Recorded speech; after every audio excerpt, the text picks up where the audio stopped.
3. The man and woman's sin. The serpent was the shrewdest of all the wild animals the Lord God had made. One day he asked the woman, "Did God really say you must not eat the fruit from any of the trees in the garden?" "Of course we may eat fruit from the trees in the garden," the woman replied. "It is only the fruit from the tree in the middle of the garden that we are not allowed to eat. God said, 'You must not eat it or even touch it. If you do, you will die.'" "You won't die," the serpent replied to the woman.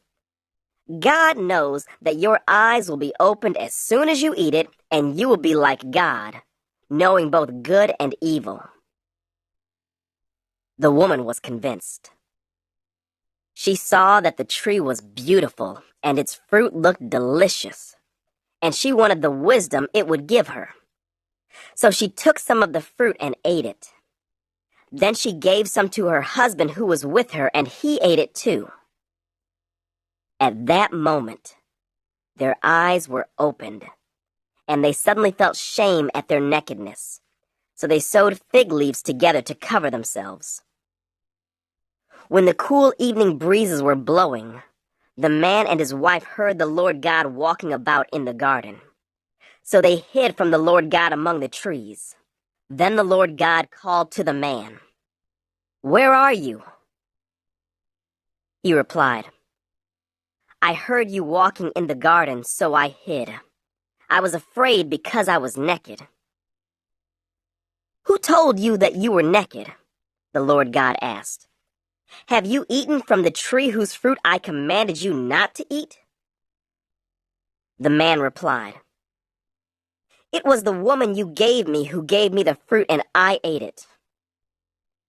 Then the Lord God asked the woman, "What have you done?" "The serpent deceived me," she replied. "That's why I ate it."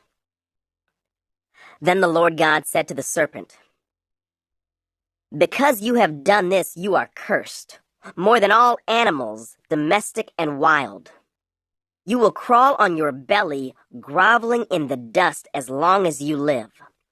And I will cause hostility between you and the woman, and between your offspring and her offspring. He will strike your head, and you will strike his heel." Then he said to the woman, "I will sharpen the pain of your pregnancy, and in pain you will give birth, and you will desire to control your husband, but he will rule over you." And to the man he said, "Since you listened to your wife and ate from the tree whose fruit I commanded you not to eat, the ground is cursed because of you. All your life you will struggle to scratch a living from it. It will grow thorns and thistles for you, though you will eat of its grains.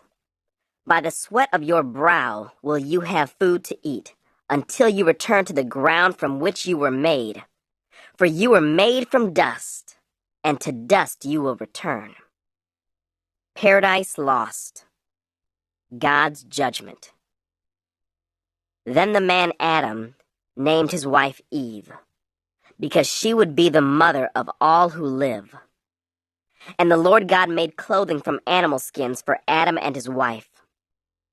Then the Lord God said, "Look, the human beings have become like us, knowing both good and evil. What if they reach out, take fruit from the tree of life, and eat it? Then they will live forever." So the Lord God banished them from the Garden of Eden, and he sent Adam out to cultivate the ground from which he had been made. After sending them out, the Lord God stationed mighty cherubim to the east of the Garden of Eden, and he placed a flaming sword that flashed back and forth to guard the way to the tree of life.